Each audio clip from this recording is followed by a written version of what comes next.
특별 새벽 기도의 마지막 날입니다. 지난 2주 동안 새벽을 깨워 기도하느라 많이 수고하셨습니다. 비록 몸은 피곤하지만 올 한 해를 살아가야 할 영적인 힘을 얻으셨으리라 생각합니다. 저는 이번에 특별 새벽 기도회를 말씀을 준비하면서 사실은 마음이 많이 무거웠습니다. 보통 신년 특세의 경우는요, 조금 들뜬 기분으로 임하게 되는데요. 이번에는 그럴 수가 없었어요.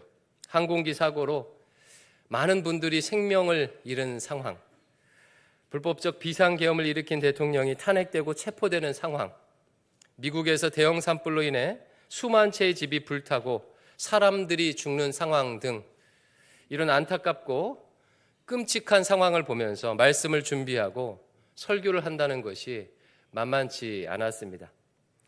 그러나 시간이 거듭될수록 성경 말씀을 통해 이 시대의 부조리를 더 깊이 직시할 수 있었고, 상대적으로 하나님 나라, 희년의 세상을 더 소망하게 되었습니다.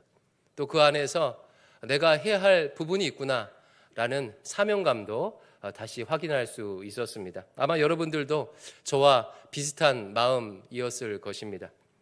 오늘은 그 대단원의 마지막 장인데요, 여호수아 11장입니다. 묵상집으로 하면 오늘자 18일자를 보면 되겠습니다. 이제 진도가 딱 맞아 떨어지지요. 18일자, 오늘자를 그냥 펴시면 됩니다. 오늘 본문은요, 가나안 정복 전쟁의 제일 마지막 전투를 내용으로 하고 있어요. 오늘 전투를 끝으로 이스라엘 전체가 참여하는 전쟁은 끝납니다. 이후부터는 여호수아가 가나안 땅을 각 지파들에게 분배하고 이제 각 지파들이 흩어져서 자기가 맡은 부분을 점령하는 방식으로 바뀌는 거예요. 여러분, 왜 이런 방식으로 전쟁을 할까요? 가나안은 한 나라가 아니라 여러 부족들이 난립하고 있고 그 부족 안에서도 여러 왕들이, 성읍들이 있기 때문에 그렇습니다. 그냥 한 나라라면 그 나라만 이기면 끝나겠죠. 그게 아니라는 거예요. 그래서 가장 규모가 크고 가장 강한 성읍들, 즉 왕이 있는 성읍들을 점령을 합니다. 그리고 나머지는 각 지파가 점령하는 방식으로 전쟁을 치르는 거예요. 오늘 전투는 이스라엘이 전체로서 하는 마지막 전투입니다. 이 전투를 이기게 되면 가나안 땅의 큰 전쟁을 이기는 거예요. 이제는 작은 전투들만 남게 되는 겁니다. 이스라엘이 가나안 남쪽 지역을 정복했다는 소식이 들리자 가나안 북쪽 지역에서 머리 역할을 하는 하솔 왕이 북쪽 지역의 왕들을 다 불러 모아서 이스라엘을 대적하기 위해 연합군을 결성합니다. 성경은 북쪽 연합군의 규모를 이렇게 표현하고 있어요. 4절과 5절인데 어느 정도였는지 한번 같이 읽어보겠습니다. 시작. 그들이 그 모든 군대를 거느리고 나왔으니 백성이 많아 해변에 수많은 모래 같고 말과 병거도 심히 많았으며 이 왕들이 모두 모여 나와서 이스라엘과 싸우려고 메론 물가에 함께 진쳤더라. 연합군의 규모가 어느 정도예요? 해변의 모래처럼 많았대요. 그리고 말과 병거도 심히 많았답니다. 즉 이번 전쟁은 이전 전쟁과 규모가 완전히 다른 전쟁이에요. 이전에는요, 한 개의 성읍을 점령하다든지 많아야 5 왕의 연합군과 싸우는 정도였다면 이번에는요, 북쪽 연합군 전부와 한날 한시에 한 장소에서 메론 물가에서 전면전을 해야 하는 상황입니다. 양쪽의 전력 차이는요, 엄청나요. 이스라엘은 마병은커녕 제대로 된 무기도 없었어요. 고대 근동의 전쟁 기록에 따르면 전력을 계산할 때요, 마병 하나의 전력을 보병 10명의 전력과 맞먹는 것으로 계산을 한대요. 그러니까 북부 연합군은 보병도 해변의 모래와 같이 많았는데 말과 병거도 심히 많았으니까 전력으로 이스라엘을 완전히 압도한 거예요. 그러나 여러분, 이스라엘에는 적군에게는 없는 것이 하나 있습니다. 여러분, 뭐가 있죠? 하나님, 여호와 하나님이 이스라엘과 함께 하시죠. 여호와의 군대 장관이 친히 앞서 나가며 이 전쟁을 친히 싸울 것입니다. 전쟁의 결과가 어떻게 되었을까요? 7절과 8절 말씀인데 이것도 같이 읽어볼게요. 시작. 이에 여호수아가 모든 군사와 함께 메롬 물가로 가서 갑자기 습격할 때에 여호와께서 그들을 이스라엘의 손에 넘겨주셨기 때문에 그들을 격파하고 큰 시돈과 미스르로까지 추격하고 동쪽에는 미스바 골짜기까지 추격하여 한 사람도 남기지 아니하고 쳐 죽이고 여호와 하나님께서 함께 하심으로 북부 연합군을 한 사람도 남기지 않고 물리칠 수 있었습니다. 성경은 이 상황을 어제 살펴본 10장에서와 비슷하게 묘사하고 있어요. 여러분, 어제 본문에서 반복되었던 문장이 뭐였지요? 이런 문장이었습니다. 그 성읍을 점령하고 칼날로 그것과 그 안에 모든 사람을 쳐서 멸하였으니, 이와 같은 말이 7번, 그죠? 7번 나왔지요. 여기에서도 이 북부와의 전쟁에서도 비슷하게 묘사를 해요. 11절 말씀 같이 볼게요. 11절입니다. 시작. 그 가운데 모든 사람을 칼날로 쳐서 진멸하여 호흡이 있는 자는 하나도 남기지 아니하였고. 자, 그럼 해석해 보세요. 이 표현이 무엇을 강조하는 표현이라고 했지요? 이스라엘이 하나님께서 진멸하라는 명령에 온전히 순종하였음을 강조하는 표현이죠. 오늘 본문도 동일하게 그것을 강조하고 있어요. 하나님의 명령에 이스라엘이 온전히 순종하여 진멸하였다. 이걸 강조하고 있는 거예요. 그런데 여러분, 주목할 것이 하나 있어요. 오늘 본문의 진멸을 설명하는 부분에는 어제 본문에는 나오지 않았던 문장 하나가 삽입이 되어 있습니다. 이 문장이 오늘 본문을 해석하는 키예요. 열쇠입니다. 열쇠. 자, 제가 시간을 드릴 테니까 그 문장이 뭔지를 묵상집을 펴고 성경책을 펴고 직접 찾아보세요. 어제 본문에는 안 나왔는데 오늘 본문에는 나오는 문장, 삽입되어 있는 문장. 자, 힌트는요, 12절, 15절, 20절, 23절에 있습니다. 12절, 15절, 20절, 23절을 보면 진멸을 설명하는 그런 문장에서 뭐 하나가 더 추가가 되어 있어요. 여러분, 어렵지 않죠? 예, 바로 그거예요. 그거. 여호와의 종 모세가 명령한 것, 여호와께서 그 종 모세에게 명하신 것, 여호와께서 모세에게 명하신 대로, 여호와께서 모세에게 말씀하신 대로, 이 문장입니다. 오늘 본문에서는 이스라엘이 여호와 하나님의 명령대로 가나안 족속을 진멸했다고 표현하는데 그치지 않고 모세를 끌어들이고 있어요. 모세를. 여호와 하나님께서 모세에게 명령하신 대로 이스라엘이 가나안 족속을 진멸했다고 말하는 거예요. 왜 이렇게 표현하고 있을까요? 이 전쟁이 하나님께서 모세에게 주신 명령의 성취이기 때문에 그렇겠지요. 그러면 여러분, 하나님께서 모세에게 주신 명령은 또 무엇입니까? 작게는 신명기 말씀이고요, 넓게는 모세 오경 전부입니다. 하나님께서 모세 오경을 통해서 꿈꾸셨던 일이 바로 이 전쟁에서, 이 마지막 전쟁에서 완료가 되었다는 거예요. 여러분, 모세 오경에 어떤 내용이 있었지요? 제가 특별 새벽 기도에 첫째 날에 모세 오경의 내용 전체를 요약해 드렸어요. 바로 그거예요. 하나님께서 참된 샬롬이 있는 아름다운 세상을 창조하셨다. 그리고 인간들에게 이 세상을 다스리도록 사명을 주셨다. 그러나 인간들은 하나님을 배신하여 스스로 선악의 기준이 되기로 선언하였다. 그때부터 이 세상에는 남을 짓밟고라도 스스로 왕이 되려는 끔찍한 일들이 벌어졌다. 그것의 압축판이 바벨탑이다. 인간은 세상에 흩어져서 가는 곳곳마다 사람들을 계급으로 나누고 소수가 다수를 억압하고 착취하는 바벨탑 질서를 만들었다. 이에 하나님께서 지구라트의 도시 갈대아 우르에서 아브라함을 불러내요. 그들의 자손들로 말미암아 가나안 땅에 샬롬의 세상을 만들기로 하셨다.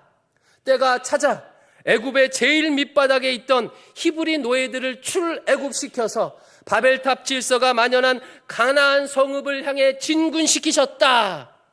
그 행군의 과정에서 애굽의 노예 근성을 떨쳐버리고 하나님만 의지하는 백성이 될 수 있도록 40년 동안 훈련시키셨다. 마침내 가나안을 목전에 두고 모세가 다시 한번 신명기 말씀을 통하여 이스라엘이 가나안에서 어떻게 행해야 하는지를 말씀해 주셨다. 이게 바로 모세오경의 내용이죠. 이 모세오경의 약속이 오늘 이 본문에서 지금 실현되었다고 말하고 있는 거예요. 여호와께서 모세오경에서 말씀하신 비전대로 가나안의 모든 악을 다 전멸시켰다. 바벨탑의 질서를 무너뜨렸다. 이제 하나님께서 다스리시는 희년의 세상이 도래하게 되었다. 여러분, 하나님의 거대한 구원 역사가 보이십니까? 이 악을 다 진멸하고 나자 마침내 이렇게 되었습니다. 이번 특별 새벽 기도회 회의 주제구절이에요. 주제구절 뭔지 아셨습니까? 11장 23절이죠. 같이 한번 읽어볼게요. 결론이 이렇게 돼요. 시작. 이와 같이 여호수아가 여호와께서 모세에게 말씀하신 대로 그 온 땅을 점령하여 이스라엘 지파의 구분에 따라 기업으로 주매 그 땅에 전쟁이 그쳤더라. 여호수아가 모세오경의 말씀을 온전히 실현하여 가나안의 악을 다 제거하고 이스라엘에게 땅을 분배하자 마침내 그 땅에 전쟁이 그쳤습니다. 사랑하는 성도 여러분, 이제 이 전쟁은 우리에게로 넘어왔어요. 우리에게 넘어왔습니다. 하나님께서 여호수아를 통해 이루고자 하셨던 희년의 세상은 안타깝게도 이후에 이스라엘의 죄로 말미암아 망가져 버렸습니다. 이스라엘은 가나안에 동화되어 우상을 숭배하면서 바벨탑 질서를 세웠어요. 이로 인해 하나님의 계획은 실패한 것처럼 보였습니다. 그러나 실패가 아니었어요. 하나님께서 여호수아와 이름이 똑같은 예수님을 이 땅에 보내셨어요. 예수님께서는 친히 이 세상의 악에 대항하여 전쟁을 치르셨습니다. 과거 이스라엘이 가나안 성읍을 진멸하여 가나안을 하나님께 제물로 바쳤다면 예수님께서는 인류의 모든 죄악을 직접 짊어지고 십자가에 오르심으로 자신을 제물로 드리셨어요. 인류를 대신하여 예수님 자신이 진멸당하셨습니다. 하나님께서는 예수님을 진멸의 제물로 받으셨습니다. 그리고 예수님을 하늘과 땅의 모든 권세를 가지신 하나님 나라의 왕으로 세우셨어요.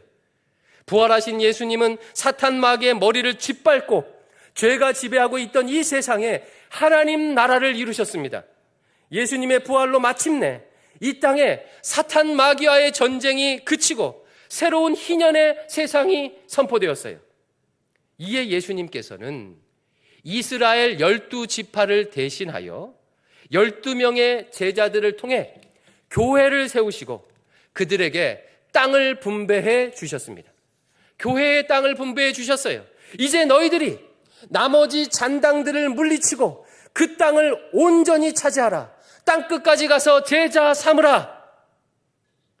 우리는 지금 그 주님의 명령에 따라서 우리에게 분배된 이 대한민국에서, 이 신내동에서 사탄의 남은 잔당들을 소탕하는 영적 싸움을 싸우고 있는 것입니다. 여러분, 우리에게까지 이어지는 이 하나님의 놀라운 구원 역사가 여러분 보이십니까? 하나님께서는 이 엄청난 구원 역사에 먼지 같은 우리를 사명자로 초청하셨습니다. 그렇다면 여러분, 올 한 해 우리는 어떻게 살아야 하겠습니까? 사탄의 잔당들이 만들어 놓은 바벨탑의 질서에 순응하며 남을 짓밟고라도 계층 사다리 위로 올라가려는 삶을 살아야 하겠습니까? 아니면 사망 권세를 물리치신, 이미 사탄과의 전쟁에서 승리하신 예수님을 따라서 사탄의 남은 잔당들을 물리치며 이 땅의 희년의 세상을 만들며 살아가야 하겠습니까? 이 아침에 결단할 수 있기를 바랍니다. 여러분의 결단을 돕기 위해 마지막으로 사진 한 장을 보여드리고 특별 새벽 기도의 대단원의 막을 내리겠습니다. 사진 띄워주십시오. 이 사진은 1990년 2월 14일에 보이저 1호, 우주선이죠. 보이저 1호가 멀리 우주에서 찍은 지구의 사진이에요. 여러분, 지구 찾으실 수 있겠어요? 보이십니까? 이 빨간 붉은 줄이 있고 그 줄 안에 어렴풋이 보이는 하얀 점 같은 것이 지구입니다. 붉은 줄은요, 카메라 렌즈 빛 반사 때문에 생긴 것으로 사실 지구 주변은 암흑이에요, 암흑. 저 하얀 점, 푸른 점 하나만 있는 거예요. 보이저 1호는요, 태양계 바깥쪽으로 나가다가 명왕성을 지날 때쯤 카메라 방향을 뒤로 돌려서 이 지구 사진을 찍었습니다. 이 사진에는 이런 제목이 붙어 있어요. Pale Blue Dot, 창백한 푸른 점. 그리고 사람들은 이 사진을요, 이렇게 부릅니다. 가장 철학적인 천체 사진이다. 가장 철학적인 천체 사진이다. 이 사진을 찍자고 제안했던 코스모스라는 유명한 책의 저자 칼 세이건은 이 사진을 보고 다음과 같은 소감을 남겼습니다.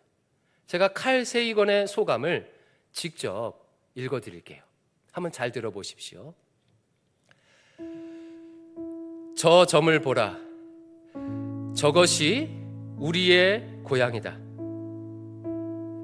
저것이 우리다. 당신이 사랑하는 모든 사람들, 당신이 아는 모든 이들, 예전의 삶을 영위했던 모든 인류들이 바로 저기에 살았다.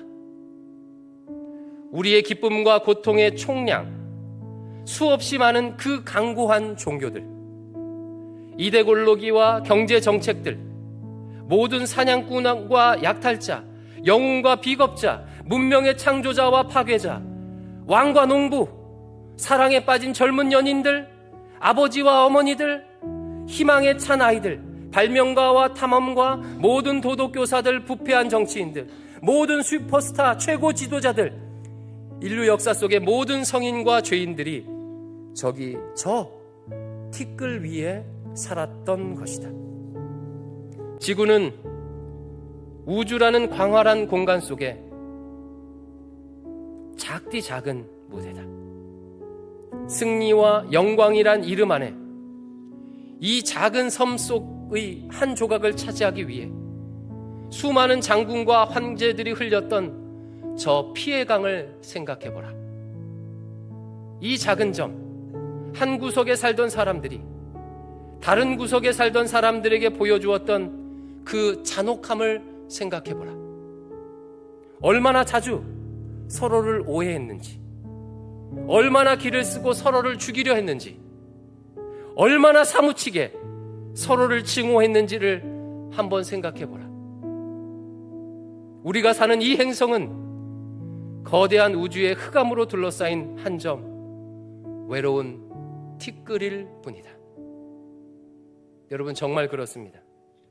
이 광활한 우주를 생각할 때 지구는 먼지로도 표현하기 힘든 지극히 작은 행성일 뿐이에요. 이 작은 행성에서 찰나의 순간을 살면서 뭔가 더 가져보겠다고 발버둥치는 우리의 모습은 안타깝다 못해 처량하기 그지없습니다.